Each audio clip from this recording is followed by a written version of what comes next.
అలా నేను సిఎస్ రావు భారత న్యాయ వ్యవస్థ భారత న్యాయ వ్యవస్థలో ఏం జరుగుతుంది అనే దాని మీద చర్చ జరుగుతున్నటువంటి ప్రతిసారి జగన్మోహన్ రెడ్డి గారి కేసుల గురించి ప్రస్తావనకు వస్తూ ఉంటుంది. కారణం ఏంటంటే జగన్మోహన్ రెడ్డి గారి మీద ఉన్నటువంటి కేసుల్ని ఒక కేస్ స్టడీగా తీసుకొని లాలో ఒక పాఠ్యాంశంగా చేర్చాలి అనేది చంద్రబాబు నాయుడు గారు చెప్పేటువంటి మాట. నేరాలు ఏ విధంగా చెయ్యొచ్చు, లేదంటే ఏ విధంగా న్యాయ వ్యవస్థ తప్పుదోవ పట్టచ్చు అనేదానికి ఒక ఉదాహరణగా ఈ కేసుల్ని చంద్రబాబు నాయుడు గారు చూపిస్తూ ఉన్నారు. 12 ఏళ్ల నుంచి బెయిల్ మీద ఉన్నారు జగన్మోహన్ రెడ్డి గారు. ఈడీ కేసులు కానీ సిబిఐ కేసులు కానీ దాదాపుగా 20 వరకు ఆయన మీద ఉన్నాయి. వాటి విచారణకు సంబంధించి నత్తనడకన జరుగుతున్నటువంటి క్రమంలో సుప్రీంకోర్టు ఆదేశాల మేరకు ఇమీడియట్గా ఆ విచారణ జరగాలి అనేటువంటి ఉద్దేశంతో జడ్జెస్ ప్రయత్నం చేశారు. కానీ 130 పిటిషన్లో డిశ్చార్జ్ పిటిషన్లు వేశారు. ఈ 130 డిశ్చార్జ్ పిటిషన్ల మీద విచారణ చేసి వాటిని డిజాల్వ్ చేస్తే తప్ప ఆయన కేసులు ఫైనల్ కావు. అయితే ఇక్కడ విచిత్రమైన పరిణామం ఏంటంటే ఈ డిశ్చార్జ్ పిటిషన్లను స్టడీ చేసి వాటి మీద ఒక ఒపీనియన్ వ్యక్తం చేసేటువంటి క్రమంలో జడ్జెస్ బదిలీ అయిపోతున్నారు. ఇప్పటి వరకు దాదాపుగా 8 మంది జడ్జిలు బదిలీ అయిపోయారు. ఆ డిశ్చార్జ్ పిటిషన్స్ మీద తీర్పు ఇవ్వడానికి 2-3 రోజులు ముందుగా వాళ్ళు బదిలీ అయిపోతున్నారు. మరికొన్ని సందర్భాల్లో నాట్ బిఫోర్ అనేటువంటి విధానం ఏదైతే ఉందో ఆ నాట్ బిఫోర్ కింద కొన్ని రోజుల పాటు ఈ కేసుల విచారణ వాయిదా పడుతూ వస్తుంది. వెరసి జగన్మోహన్ రెడ్డి గారి కేసులకు సంబంధించి తీర్పు ఇప్పట్లో వెలువడదు అనేటువంటి ఆలోచనకి వచ్చేసారు చాలామంది. ఇది భారత న్యాయ వ్యవస్థకి ఒక పెద్ద సవాల్. కారణం ఏంటంటే 16 నెలల పాటు జైలు జీవితాన్ని అనుభవించారు జగన్మోహన్ రెడ్డి గారు ఇదే కేసుల్లో. మరి ఆ కేసుల్లో నిజంగా ఫ్రాడ్ జరిగిందా లేదా అనేది తేల్చాలి. అది జ్యుడిషియరీకి సంబంధించినటువంటి అంశం. సుప్రీంకోర్టు కూడా క్లియర్గా చెప్పింది కేసులు తేల్చండి అని చెప్పి. కేవలం జగన్మోహన్ రెడ్డి గారే కాదు, భారతదేశ వ్యాప్తంగా ఉన్నటువంటి పొలిటీషియన్స్ మీద ఉన్న కేసుల్ని సత్వరమే ఫాస్ట్ ట్రాక్ కోర్టుల ద్వారా తేల్చేయండి అని చెప్పింది. అయినప్పటికీ కూడా చట్టంలో ఉన్నటువంటి లొసుగులు వాటిని ఉపయోగించుకొని సంవత్సరాల తరబడి కేసుల విచారణల్ని సాగదీస్తున్నారు, వాయిదా వేస్తూ వస్తున్నారు. ఇప్పుడు తాజాగా జగన్మోహన్ రెడ్డి గారి కేసుల్లో డిశ్చార్జ్ పిటిషన్ల మీద తీర్పు చెప్పాల్సినటువంటి రఘురామ్ అనేటువంటి జడ్జి ఓ 3 రోజుల క్రితం బదిలీ అయిపోయారు. ఆయన ప్లేస్లో డాక్టర్ పట్టాభిరామారావు అనే అతను వచ్చారు. ఇప్పుడు ఇలాంటి సంఘటనలు గతంలో కూడా జరిగాయి. డిశ్చార్జ్ పిటిషన్లు 130 డిశ్చార్జ్ పిటిషన్లు ఉన్నాయి. వాటన్నిటిని స్టడీ చేసి తీర్పు ఇచ్చేటువంటి సమయంలో బదిలీ కావడం అనేది కామన్ అయిపోయింది జగన్మోహన్ రెడ్డి గారి కేసులో. ఆయన సంబంధించిన కేసులు నాంపల్లి సిబిఐ కోర్టులో ఉన్నాయి. సిబిఐ కోర్టు హైకోర్టుకి జవాబుదారితనం. హైకోర్టు చెప్పింది, సుప్రీంకోర్టు హైకోర్టుకి చెప్తే హైకోర్టు సిబిఐ కోర్టుకి చెప్పింది ఇమీడియట్గా కేసుల్ని మీరు తీర్పులు చెప్పండి. ఆ మేరకు స్టడీ చేసినటువంటి జడ్జెస్ తీర్పు ఇవ్వకుండానే బదిలీ కావడం అనేది ఇక్కడ కీలకమైనటువంటి పాయింట్. దీనికి సంబంధించినటువంటి తాజా న్యూస్ ఒకదాన్ని మనం చూద్దాం. ఇదేంటంటే ఇది మళ్ళీ మొదటికి వచ్చినటువంటి జగన్మోహన్ రెడ్డి కేసు విచారణ ఖచ్చితంగా మొదటికి వస్తుంది. ఎందుకంటే జడ్జి మారినప్పుడల్లా కూడా మళ్ళీ స్టడీ చేయాల్సి వస్తుంది ఫైల్ మొత్తం కూడా. కారణం ఏంటి? ఒక జడ్జి చదివినటువంటి ఫైలు ఆయనకు అర్థమైనటువంటి తీరు మరొక జడ్జి చదివినటువంటి అదే ఫైల్ చదివితే ఇంకో రకంగా అర్థమవుతుంది. సో కాబట్టి ఒక జడ్జి ఇచ్చినటువంటి అభిప్రాయాలను ఇంకో జడ్జి తీసుకునే అవకాశం లేదు. అందుకే మళ్ళీ మొదటి నుంచి స్టడీ చేయాల్సి వస్తుంది.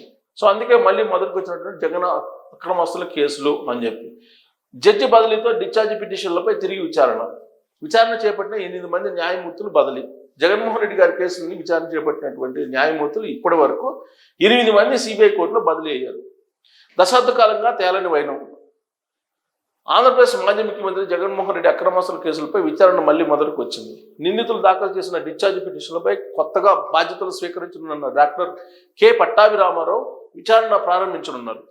జగన్ అక్రమాస్తులకు సంబంధించి సిబిఐ 11, ఎన్ఫోర్స్మెంట్ డైరెక్టరేట్ అంటే ఈడీ 9 అభియోగ పత్రాలను దాఖలు చేశాయి. సో సిబిఐ కానీ ఈడీ కానీ మొత్తం 20 అభియోగ పత్రాలను దాఖలు చేసింది. ఈ కేసుల్లో నిందితులుగా ఉన్న జగన్ విజయసాయిరెడ్డి, ధర్మాన ప్రసాదరావు, మోపిదేవి వెంకటరమణ, సబితా ఇంద్రారెడ్డి, గీతారెడ్డి, ఐఏఎస్ శ్రీలక్ష్మి, మాజీ ఐఏఎస్లు మన్మోహన్ సింగ్, శామ్యులు, బిపి ఆచార్య, జి వెంకటరామరెడ్డిలతో పాటు పారిశ్రామికవేత్తలు పెన్నా ప్రతాప్ రెడ్డి, ఇందు శ్యాంప్రసాద్ రెడ్డి, రామ్కి అయోధ్యరామరెడ్డి, ఇండియా సిమెంట్స్ అధినేత ఎన్ శ్రీనివాసన్ తదితరులు సుమారు 130 డిశ్చార్జ్ పిటిషన్లు దాఖలు చేశారు. వీళ్ళంతా ఆ అభియోగ పత్రాల మీద 130 డిశ్చార్జ్ పిటిషన్లు దాఖలు చేశారు. అంతా అతిరథ మహారాజులందరూ ఉన్నారు, ఐఏఎస్లు కానీ లేదంటే ఇండస్ట్రీస్టులు కానీ. మరి అలాంటి వాళ్ళు ఉన్నప్పుడు జ్యుడిషియరీలో న్యాయం జరుగుతుందా మన జ్యుడిషియరీలో అంటే భారతదేశ వ్యాప్తంగా అనేక కేసులు పరిశీలిస్తే దాని మీద మీరు ఒక ఒపీనియన్కి రావచ్చు.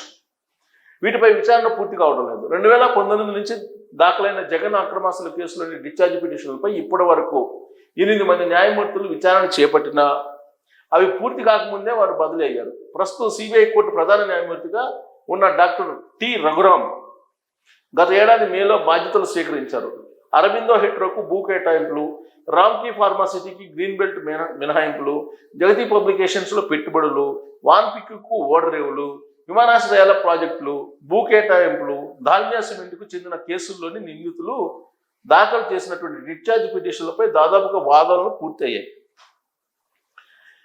దాల్మియా సిమెంట్స్లోని ఒకరి పిటిషన్ పై మినహా మిగిలిన వాటిలో వాదనలు పూర్తయ్యాయి. 5 అభియోగ పత్రాల్లో వాదనలు పూర్తయిన తర్వాతే ఉత్తర్వులు వెలువరిస్తామని అప్పట్లో సిబిఐ కోర్టు పేర్కొంది. సో కనీసం 5 అభియోగ పత్రాల మీద వాదనలు పూర్తయితే అప్పుడు తీర్పు చెప్తామని చెప్పింది సిబిఐ కోర్టు. ఆ ఉత్తర్వులు జారీ చేసే నాటికి 5 అభియోగ పత్రాలు దాఖలయ్యాయి. ప్రస్తుతం 5 కేసుల్లో వాదనలు పూర్తి కావడం, న్యాయమూర్తి పదవీ కాలం జనవరి వరకు ఉండడంతో ఉత్తర్వులు వెలువడే అవకాశం ఉందని భావించారు. అంతలోనే అంటే అకస్మాత్తుగా ప్రస్తుత బదిలీతో ఈ 5 కేసుల్లోనూ వాదనలు తిరిగి ప్రారంభం కానున్నాయి. ఇది విషయం. యాక్చువల్గా ఈయన జనవరి దాకా ఉంది, కానీ ఈలోపే ఈయన బదిలీ చేసేసారు. సో ఈయన బదిలీ కావడంతో మళ్ళీ ఆయన గత ఏడాది నుంచి విన్నటువంటి వాద ప్రతివాదనలు దీనికి సంబంధించిన మొత్తం మళ్ళీ మొదలుకు వచ్చింది. మళ్ళీ ఆవు కథలాగా మళ్ళీ మొదలుకు వచ్చింది. ఇక గడువు నిర్దేశించిన పూర్తిగానే వైనం దాదాపు 130 పిటిషన్లపై విచారణ పూర్తి కావడానికి సుదీర్ఘ సమయం పడుతుండడం, ఈలోగా న్యాయమూర్తులు బదిలీ అవుతుండడంతో పదే విచారణ మొదటికి వస్తుంది. ప్రజాప్రతినిధులకు చెందిన కేసుల విచారణలో తీవ్రమైనటువంటి జాప్యం జరుగుతుండడంతో అశ్విని కుమార్ ఉపాధ్యాయ కేసులో సుప్రీంకోర్టు సత్వర విచారణకు మార్గదర్శకాలు జారీ చేసింది. వీటి ప్రకారం హైకోర్టులో ప్రత్యేక ధర్మాసనం ఏర్పాటై డిశ్చార్జ్ పిటిషన్ల అంశాన్ని సుమోటోగా స్వీకరించింది.